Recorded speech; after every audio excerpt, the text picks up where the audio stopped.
Bonjour, nous sommes le 2 novembre 2019 et dans mon pays, on appelle ça la fête des morts, encore que beaucoup de gens confondent la Toussaint avec la fête des morts.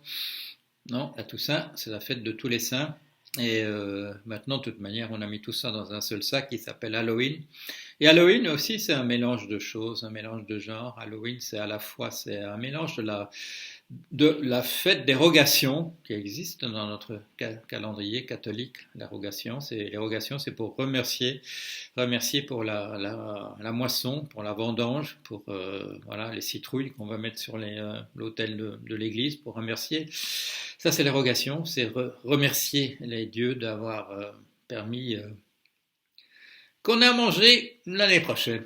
Voilà. Et à ça est venu se mêler le Guy Fawkes. Guy Fawkes, c'est la conspiration des poudres en Angleterre.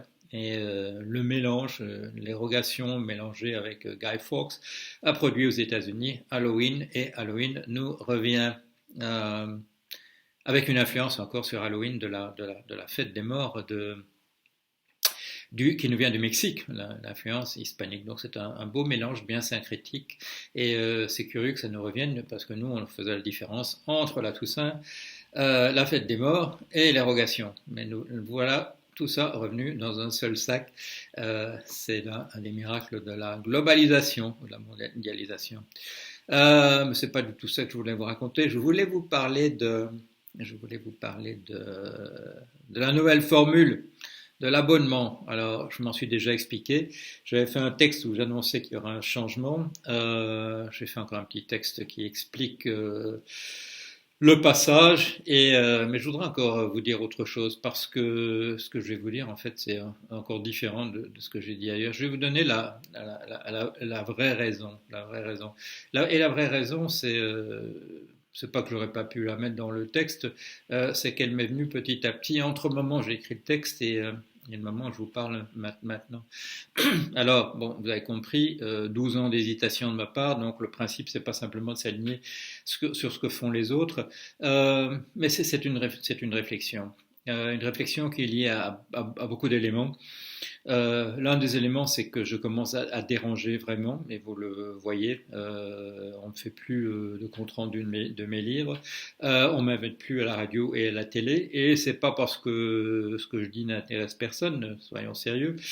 C'est parce que ce que je dis dérange de plus en plus. Finalement, quand j'expliquais aux gens pourquoi tout s'était écroulé en 2008, et même s'il y avait là-dedans des critiques extrêmement violentes du système tel qu'il est, c'est pas ça qu'on lisait. On lisait, voilà, c'est le gars qui a dit que ça allait se passer, et on va regarder ce qu'il dit.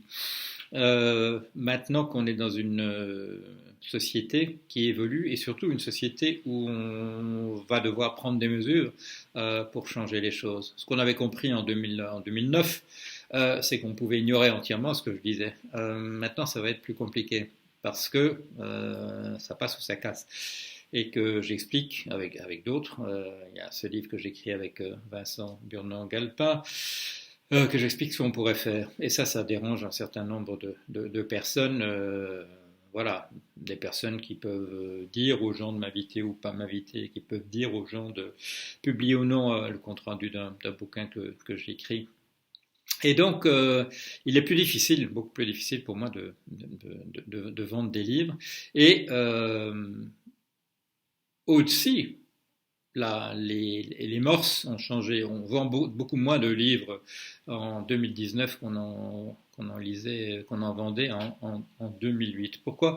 Parce qu'on trouve justement l'information un peu partout. On la trouve sur Facebook, on la trouve sur des sites, mais des sites avec abonnement. Et donc la difficulté pour moi, c'est de jouer un autre jeu que tout le monde. Et là, je peux ajouter une information qui me vient de l'époque, ça devait être en 2012, où Monsieur Benoît Hamon m'avait invité au ministère pour faire un exposé sur l'histoire de la révolution sociale. La révolution sociale, c'était le grand bouleversement qui avait lieu dans les années 1810-1840, où apparaissaient les coopératives, où l'économie se convertissait en masse à la coopérative, où il y avait des tas de propositions de type socialiste, anarchiste qui étaient mises en place. Et ça a capoté, c'est mort dans la Révolution de 1848. Et Proudhon parlait à un enfant mort-né, voilà, un enfant mort-né. Il a dit d'une certaine manière, on n'était pas prêt. Pourquoi est-ce qu'on n'était pas prêt? C'est parce qu'on n'avait pas compris qu'essayer de changer le monde dans un monde où les structures en place étaient encore là, ça allait être très très compliqué. Le combat serait vraiment inégal. Les coopératives seraient attaquées par le système autour, en raison de la concurrence, mais qu'aussi qu'il y avait les moyens de découper à l'intérieur des coopératives la partie qui marchait et de l'acheter, et la partie qui ne marchait pas, de la laisser aux coopérateurs. Des tas de choses de cet ordre-là. Et là, voilà, au cours des 12 ans de mon blog dans la formule jusqu'ici, j'ai joué le jeu de la coopérative, où on donne ce qu'on veut, etc. Ce qu'on a vu aussi, et j'ai fait le calcul l'autre jour, quand j'ai fait le calcul que quelqu'un me disait, ça je l'ai mis dans le petit texte, vous devez passer beaucoup de temps à remercier les gens qui vous font des dons. Non, par mois ça représente 50 personnes, et donc c'est pas, et ça s'étale sur un mois, donc c'est pas la mort, mais c'est 50 personnes sur je sais plus le chiffre, mais sur un nombre très très égal, et quand vous faites le calcul, ça vous donne effectivement que c'est 0,06% de gens qui donnent quelque chose. Voilà, donc c'est très très très très peu, c'est minuscule. C'est ce que les financiers appellent 6 points de base. 6 points de base.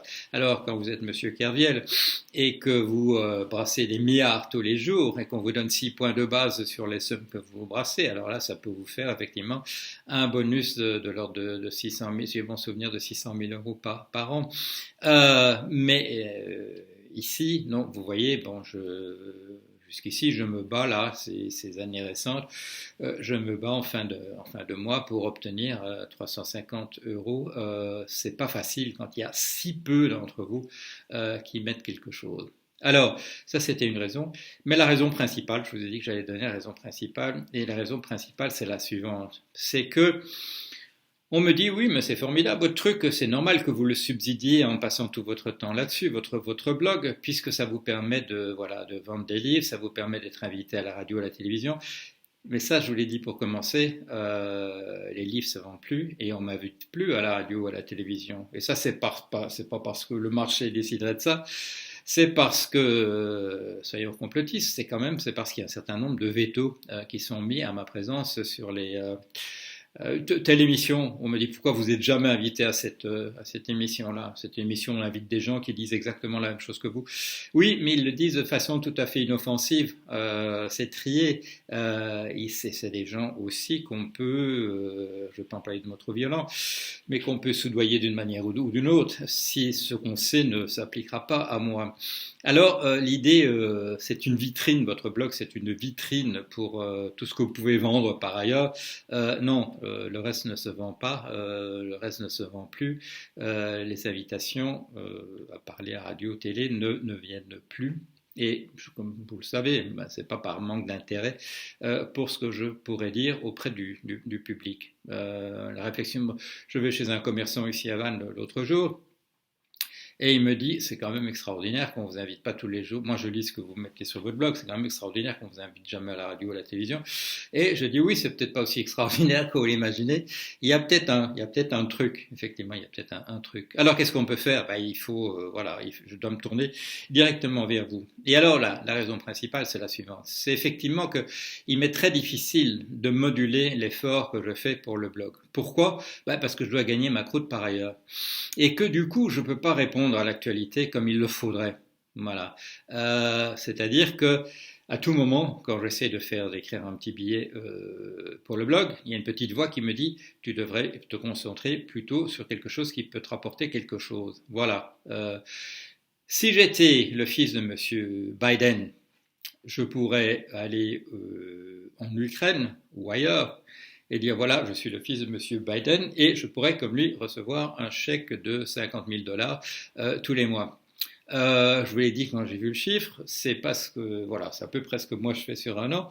Il y a des gens aussi qui gagnent en une journée, vous le saviez, ce que moi j'aurais fait dans toute ma vie, même en ayant été technicien dans des banques. Donc voilà, il faut faire autre chose. Sinon, on est perdant. On est perdant simplement parce que le système autour de vous fonctionne d'une certaine manière. C'est les débats qu'on a sur le blog. Est-ce qu'on pourrait être le seul saint à l'intérieur du monde, le seul à faire ceci? Oui, je l'ai fait pendant 12 ans, donc on peut le faire. On peut être un saint pendant 12 ans, et puis la réalité vous rattrape pour les raisons que je viens de dire. Et donc, la raison pour que ce soit payant, et là vous avez vu, les modalités sont infinies. Vous pouvez même m'écrire en m'expliquant que 4 euros c'est beaucoup. Vous pouvez mettre davantage aussi, ce serait très aimable. Mais il faut que je passe par ça pour pouvoir répondre à l'actualité, pour pouvoir écrire un billet de blog, pour pouvoir faire une vidéo sans qu'il y ait une petite voix qui me dise derrière, il faut absolument pouvoir payer les traites à la fin du mois. Et donc, voilà, on ne peut pas jouer un jeu absolument tout seul. Je l'ai fait 12 ans. Maintenant, il faut que je sois réaliste. Il faut aussi que je puisse faire le blog correctement quand l'actualité le demande. Et vous l'avez vu avec ce qui s'est passé récemment aux États-Unis, qui se passe toujours, qui se passe en Grande-Bretagne, deux pays que je connais bien pour y avoir passé plus de 10 ans dans l'un et dans l'autre. J'ai envie de vous raconter des choses. C'est des pays que je connais bien de l'intérieur. Il y a Extinction Rebellion et ça va nous prendre de plus en plus de temps sur le blog, Vincent et moi, à parler de ça. Il me faut une certaine liberté, et en vous abonnant à des prix qui ne sont pas exorbitants, vous me permettez de faire ça. Voilà, allez, c'était l'explication. Je répondrai encore à d'autres questions. Je n'ai pas encore ouvert mes mails ce matin. Je vois qu'il y a énormément de choses. Oui, je sais, les programmeurs sont fâchés avec l'orthographe. On va essayer de régler ça, toutes ces petites questions, petit à petit. Allez, merci, et merci de votre soutien déjà.